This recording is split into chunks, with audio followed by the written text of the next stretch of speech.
Movie open అవగానే మన hero Shiva తన లవర్ శైలుతో కలిసి ఐస్ క్రీం తింటూ ఉంటాడు. అయితే శైలు డల్గా కనిపిస్తుంది. అందుకని శివ, ఏంటి శైలు డల్గా ఉన్నావ్ అనంటాడు. అప్పుడు శైలు, 2 సంవత్సరాల క్రితం మన లవ్ స్టార్టింగ్లో ఉన్నప్పుడు నేను 8 ఈఎంఐలు కడుతూ ఉండేదాన్ని. కానీ ఇప్పుడు 2 ఈఎంఐలు మాత్రమే కడుతున్నాను. అందులో ఒక ఈఎంఐ నెక్స్ట్ మంత్లో అయిపోతుంది. కానీ ఒక ఈఎంఐ ఎప్పుడైపోతుందో నాకే తెలియదు. ఇక వెయిట్ చేయడం నా వల్ల కాదు అని శివాకి జాబ్ లేదు అనే కారణంతో శైలు బ్రేకప్ చెప్పి వెళ్ళిపోతుంది. శివ ఇంటీరియర్ డిజైనర్ అవ్వాలని కష్టపడుతూ ఉంటాడు. కానీ శివాకి చాలా సంవత్సరాలైనా ఒక్క జాబ్ కూడా రాకపోవడంతో వాళ్ల నాన్నచేత ప్రతిరోజు తిట్లు తింటూ ఉంటాడు. ఒకరోజు శివ వాళ్ల నాన్న తిట్లు భరించలేక చెన్నైకి వెళ్ళిపోతాడు. నెక్స్ట్ సీన్లో మన హీరోయిన్ మిత్ర అని చూపిస్తారు. మిత్ర ఉంటున్న హాస్టల్లో వార్డెన్ అక్కడికి వచ్చి, మిత్ర ఎక్కడ ఎప్పుడు మోటార్ ఆన్ చేసి వెళ్ళిపోతుంది, నీళ్లంతా చూడు ఎలా వేస్ట్ అవుతున్నాయో అని తిడుతూ ఉంటుంది. తర్వాత ఆంధ్రప్రదేశ్ నుంచి చెన్నైకి వచ్చిన శివ 4 నెలలుగా అద్దె కట్టలేక ఇంటి ఓనర్కి కనిపించకుండా టెర్రస్ మీద పడుకుని తప్పించుకుని తిరుగుతూ ఉంటాడు. శివ డబ్బు కోసం ర్యాపిడో డ్రైవర్గా పనిచేస్తూ బ్రతుకుతుంటాడు. శివ ఎప్పటికైనా మంచి ఇంటీరియర్ డిజైనర్ అవ్వాలి అని అపార్ట్మెంట్ల చుట్టూ తిరుగుతూ ఉంటాడు. కాని ఎక్కడికి వెళ్ళినా ఒకే ప్రశ్న అడుగుతారు, నీకు ఎక్స్పీరియన్స్ ఉందా అని. ఎక్స్పీరియన్స్ రావాలంటే ముందుగా ఒక అవకాశం రావాలి కదా. అది మాత్రం శివాకి రావడం లేదు. ఇంకోవైపు హీరోయిన్ మిత్ర, ఆమె కూడా ఆంధ్ర అమ్మాయి. చెన్నైలో ఐటీ జాబ్ కోసం ట్రై చేస్తూ ఉంటుంది. కానీ ఆమెకు ఎక్కడా జాబ్ దొరకదు. ఇంట్లో వాళ్లు మాత్రం జాబ్ వదిలే పెళ్లి చేసుకో అని ప్రెజర్ పెడుతుంటారు. కాని మిత్ర తన డ్రీమ్ కోసం ఇంటిని వదిలి చెన్నైకి వచ్చి కష్టపడుతూ ఉంటుంది. ఇలా ఇద్దరి లైఫ్ కూడా ఒకే విధంగా ఉంటుంది. ఒకరోజు శివ మిత్ర దగ్గరకు వచ్చి, మీ ఫ్రెండ్ శ్వేతని ఇక్కడే డ్రాప్ చేశాను, ఆ అమ్మాయి నాకు 60 రూపీస్ ఇవ్వాలి, ఈ నంబర్కి ఆ అమ్మాయిని గూగుల్ పే చేయమని చెప్పండి అని తన నంబర్ని ఒక పేపర్ మీద రాసి ఇస్తాడు.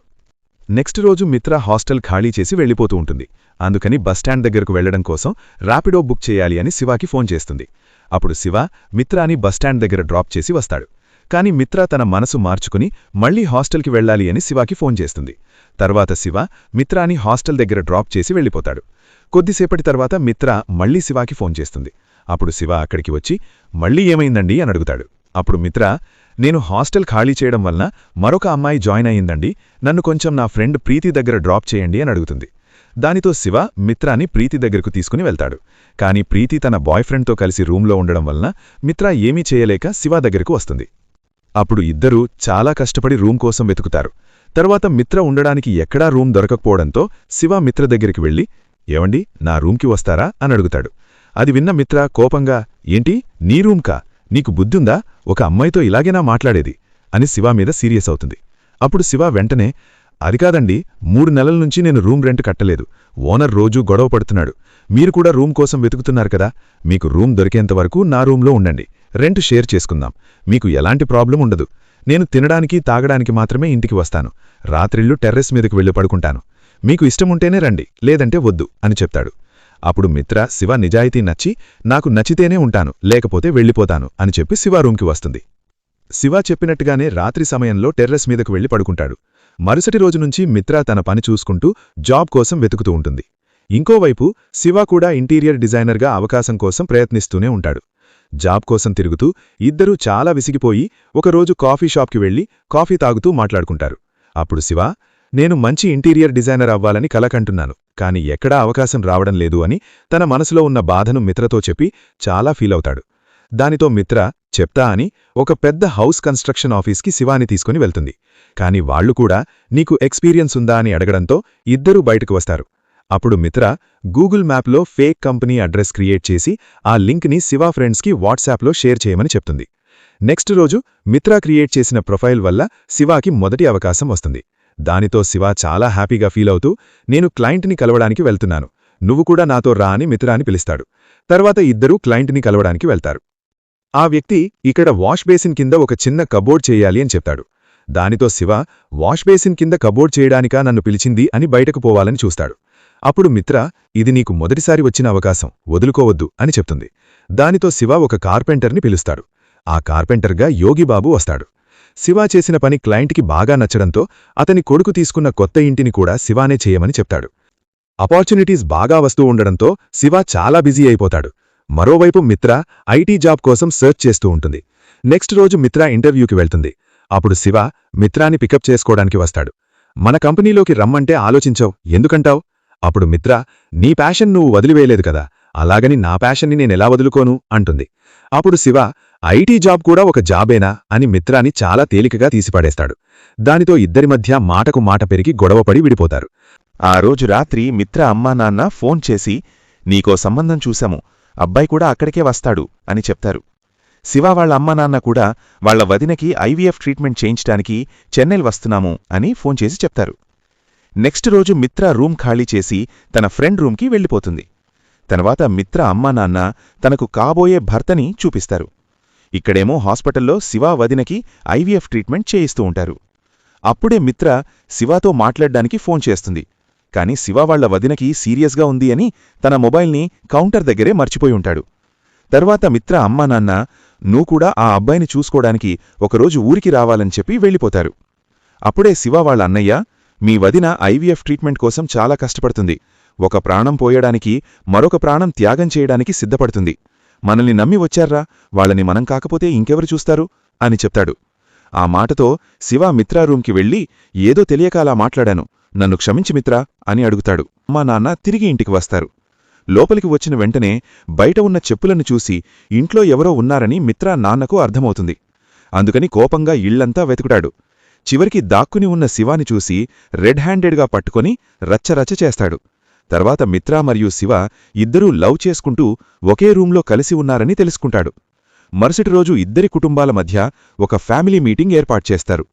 మిత్రా నాన్న కోపంతో మీ అబ్బాయి చేస్తున్న పని ఇదేనా మీ పెంపకం అని శివ తల్లిదండ్రులను ప్రశ్నిస్తాడు.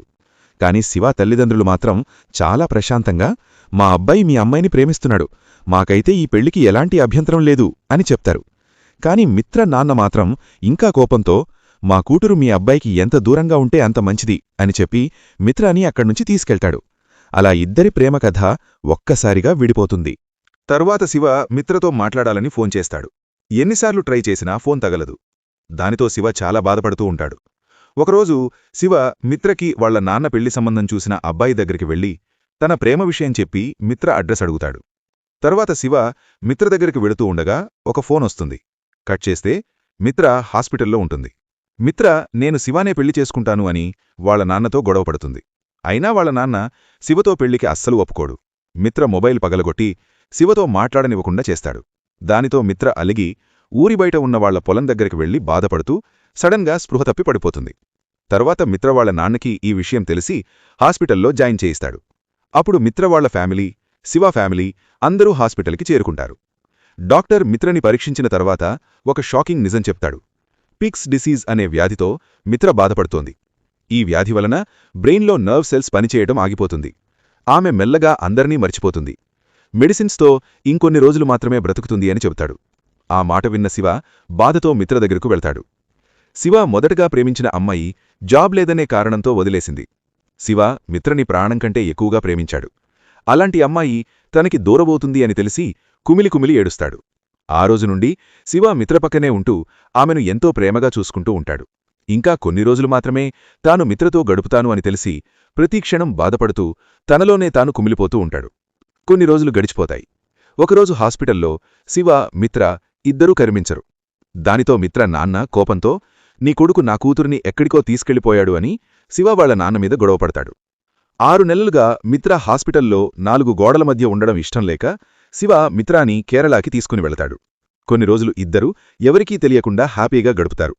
ఒకరోజు మిత్ర అమ్మా నాన్న వాళ్లు ఎక్కడున్నారో తెలుసుకుని ఆ అడ్రస్కి వస్తారు. అప్పుడు మిత్ర బెడ్రూంలోకి వెళుతుంది. మిత్రాని చూసి శివ కూడా అక్కడికి వచ్చి తన పక్కన కూర్చుంటాడు. కాని మిత్ర కూర్చున్న బెడ్ కింద తడిగా ఉంటుంది. అంటే మిత్రాకి తెలియకుండానే యూరిన్ పోసి ఉంటుంది. అప్పుడు శివ వెంటనే మిత్ర బట్టలు ఉతికేసి ఆరేయడానికి వెళుతూ ఉంటాడు. అప్పుడే మిత్ర వాళ్ల అమ్మా నాన్న అక్కడికి వస్తారు. తర్వాత శివ వాళ్ల అన్నయ్యతో మిత్ర బాడీలో ఏదో జరుగుతోందిరా, కాని ఈ విషయం బయటకు చెప్పలేకపోతోంది అని మాట్లాడుతూ ఉంటాడు. అప్పుడు మిత్ర వాళ్ల నాన్న అక్కడికి వచ్చి ఇందాక శివ మిత్రబట్టలు ఆరేయటం చూసి శివాని గట్టిగా పట్టుకొని ఏడుస్తాడు. నిజానికి శివ మిత్రాని ఇక్కడికి తీసుకుని రాలేదు. మిత్రానే తనని ట్రిప్కి తీసుకుని వెళ్లమని శివాని అడిగింది. ఎందుకంటే మిత్ర శివతో కలిసి ఉన్న కొన్ని రోజులు మంచి మెమరీస్ క్రియేట్ చేయాలని అలా చేసింది. 5 నెలలు గడిచిన తర్వాత మిత్ర ఆరోగ్యం ఒక్కసారిగా క్షీణిస్తుంది. అందరూ హాస్పిటల్కి వస్తారు. అప్పుడు డాక్టర్ వీళ్ళు ఎవరో గుర్తుపట్టమ్మా అని అడుగుతాడు. మిత్ర వాళ్ల అమ్మానాన్నని చూసి గుర్తుపట్టలేకపోతుంది. తరువాత శివ వైపు చూస్తుంది. కానీ శివాని కూడా గుర్తుపట్టలేకపోతుంది. దానితో శివ ఏడుస్తూ బయటకు వస్తాడు. అప్పుడు శివ వాళ్ళ నాన్న అక్కడికి వచ్చి, మనం ఈ భూమి మీద పుట్టేటప్పుడు అందరూ మనల్ని సంతోషంగానే ఆహ్వానిస్తారు. కానీ పోయేటప్పుడు వాళ్లతో గడిపిన క్షణాలు, తిరిగిన రోజులు గుర్తు చేసుకుంటే బాధగానే ఉంటుంది. నాకు తెలిసి మిత్ర కూడా ఇలాగే ఫీలై ఉంటుంది. కాని ఆ బాధల్లో కూడా నీతో గడిపిన క్షణాల గురించే ఎక్కువగా ఆలోచించి ఉంటుంది. అవి మర్చిపోవడం తనకే మంచిది కదా. ఈరోజు మనం గడిపే క్షణాలే రేపు మన జ్ఞాపకాలుగా మారతాయి అని చెప్తాడు. కొన్ని వారాల తర్వాత మిత్ర సమాధిని మనం చూస్తాం. కొన్ని రోజుల తర్వాత టెర్రస్ మీద శివ మిత్ర రాసిన పుస్తకాన్ని చదువుతూ ఉంటాడు. అందులో మిత్ర, ఏంటి మళ్ళీ గడ్డం పెంచుకుని తిరుగుతున్నావా? అప్పుడు శైలు, ఇప్పుడు నేనా? నాకెందుకో కరెక్ట్ టైంకే వెళ్ళిపోతున్నాను అనుకుంటున్నా. ఎందుకంటే ఇప్పుడు నాకు సంతోషం కన్నా ప్రశాంతత ముఖ్యం. అది నువ్వు నాకిచ్చావు. ఇక నువ్వు ఆలోచించాల్సింది నీ లైఫ్ గురించి. నువ్వు వేసే ప్రతి స్టెప్ కేర్ఫుల్గా వెయ్యి. నువ్వు మళ్లీ టెర్రస్ మీద కూర్చొని ఏడుస్తావో ఏమో. చాలు, చాలా ఏడ్చేశావు. ఇక అంతా హ్యాపీనెస్సే. అది ఒక్కటే నేను నీకివ్వాలనుకున్నా. నిన్ను మరిచిపోయానంటే నేను పిచ్చిదాన్ని శివ. అందుకే నేను ముందే ప్రిపేర్ అయ్యా గుడ్ బై చెప్పడానికి. రే, నేనేమీ త్యాగం చేయటంలేదు. ఏదో టైం బ్యాడొచ్చింది అంతే. అవును, ఇప్పుడు ఒకడివే. చెన్నైలో ఏమి చేస్తావు? ఒకటి చెప్తే నీ కోపం వస్తుంది. ఇదంతా నీకు డైరెక్ట్గా చెప్దామనుకున్నా. చెప్తే నువ్వు ఏదో ఒకటంటావు. ఎందుకంటే నీకు మాట్లాడడం రాదు కదా అని రాసి ఉంటుంది. అది చదివిన శివ మిత్ర జ్ఞాపకాలను గుర్తుచేసుకుని మళ్లీ లైఫ్ స్టార్ట్ చేస్తాడు. చివరగా స్క్రీన్ మీద ఒక మెసేజ్ వస్తుంది. Life is all about sudden goodbyes. Handle it with care. సింపుల్గా చెప్పాలంటే మన జీవితంలో మనకు ఇష్టమైన వాళ్ళు, మనతో ఉన్నవాళ్లు ఎప్పుడైనా అకస్మాత్తుగా దూరమవ్వచ్చు. అందుకే మనం వాళ్లతో ఉన్న ప్రతి క్షణాన్ని ప్రేమగా, జాగ్రత్తగా గడపాలి అని ఈ డైలాగ్ చెప్పే అర్థం. ఫ్రెండ్స్, ఈ వీడియో నచ్చితే తప్పకుండా లైక్ చేసి మీ ఫ్రెండ్స్ అందరికీ షేర్ చేయండి.